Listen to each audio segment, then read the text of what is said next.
become a lemur. Hello, this is Winnie now, and today I would like to talk about what was I doing or where I was during 9/11. So I cannot remember how old I was that day, but I do remember that my son was almost 4 years old, and my daughter was 11 days shy of being 6 months old. So I was a very busy mom with a toddler and an infant. We were at that moment living in a military post, so um, everything that happened, I would think that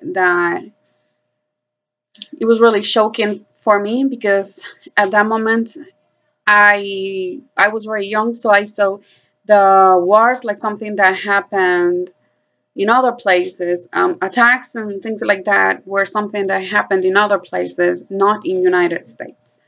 Um, so we were living in a military post. My children were very young. My son was going to daycare at that moment outside of that military post.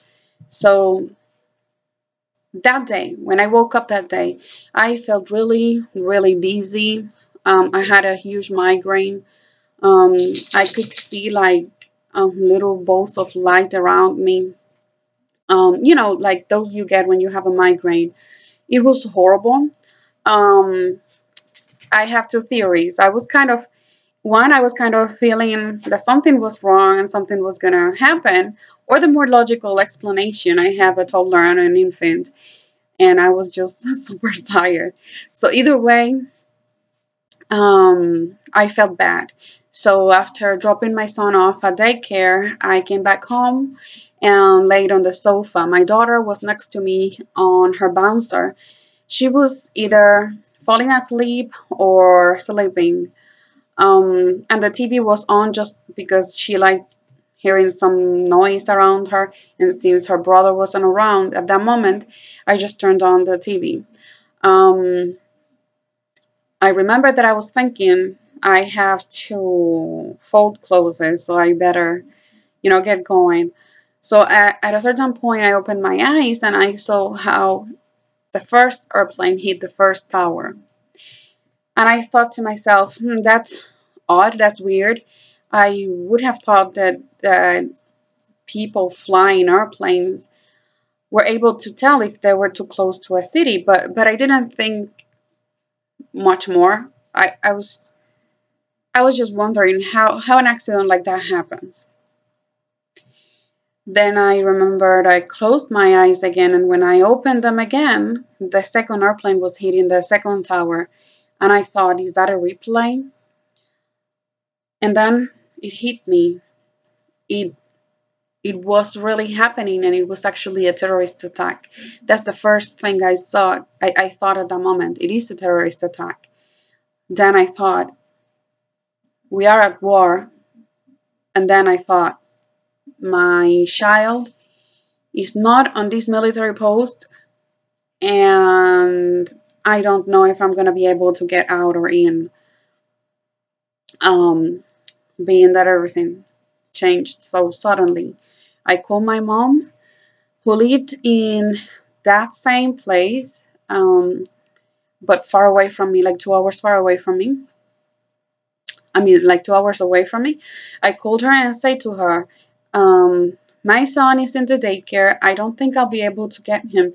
So please be by the phone in case you guys have to come and pick him up. Then I called my husband, but he wasn't picking up the phone.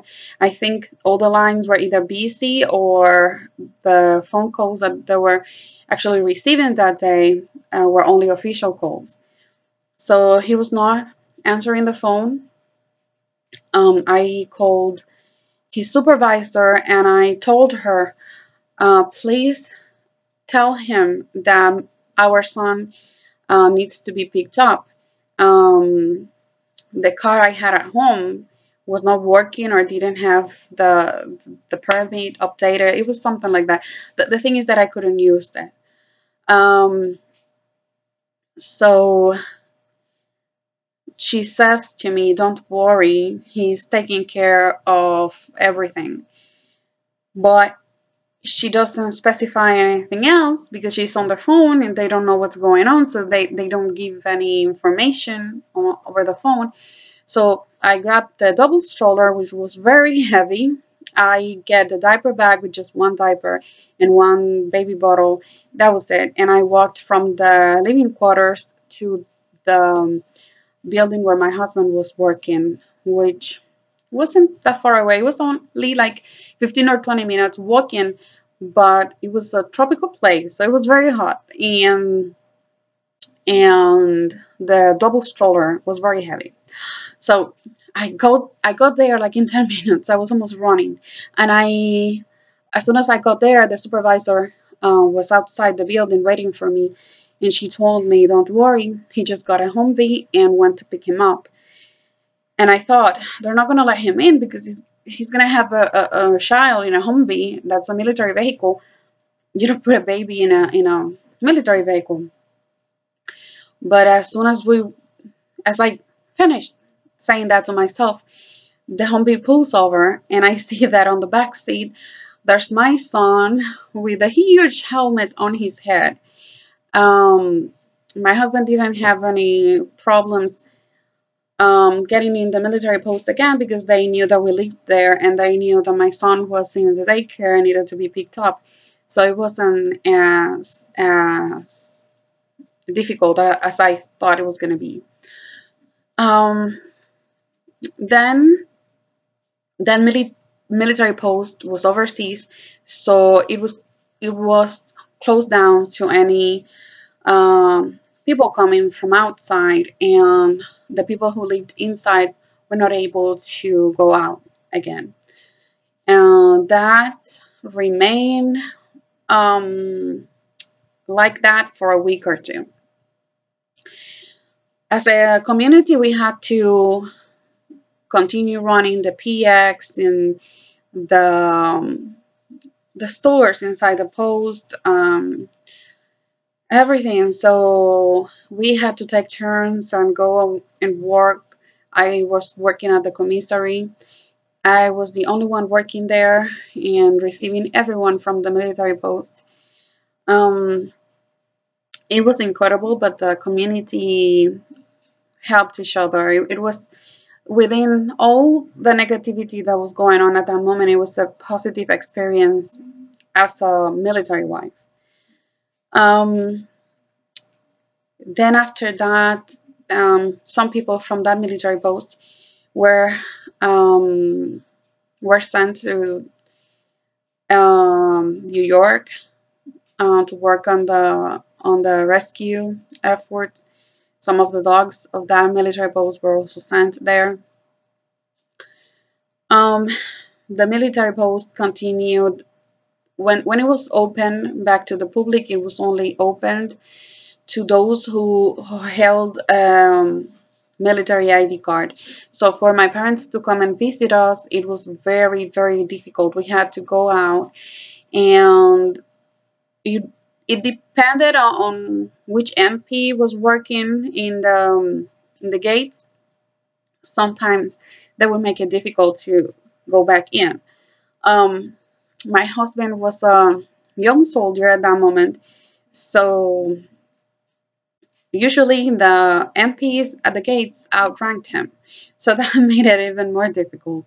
Um, so it was actually better not to go out or just stay there. So, but it was a very, very difficult experience. Of course, it wasn't as great as, and I mean great, in a comparative way, not great as in, oh, how great. It wasn't as serious as the people who lost loved ones in the Twin Towers or the Pentagon attacks. Um, but as from my point of view as a young military wife, it was really impressive. Then after that, it was crazy because many deployments followed. My husband was never deployed to a war zone, but he was mobilized. So he would go to certain areas for many, many months, and then at the last minute, he was sent home. Never for a medical reason or anything, just he was blessed to never have to go to a war zone. He was always willing to go. I was not willing to let him go, but he was always willing to go. But for some reason, the armed forces decided that his place was always back here in United States or its territories. So that was my experience. And what was your experience? What were you doing that day? Um, Leave it here on the comments below, or if you made a video about it, link me to it so I can hear your side, hear how it was for you. I know that it depends on how old you were. Many people who I've seen that posted videos about this were pretty young. They were 5, 11 years old. You know, it is interesting. Of course, their point of view is very interesting. But I would like to also see what was going on with adults, young adults, people who really knew what was going on when everything happened. So please leave me your comments down below or link me to your story. Thank you very much for watching. Bye bye.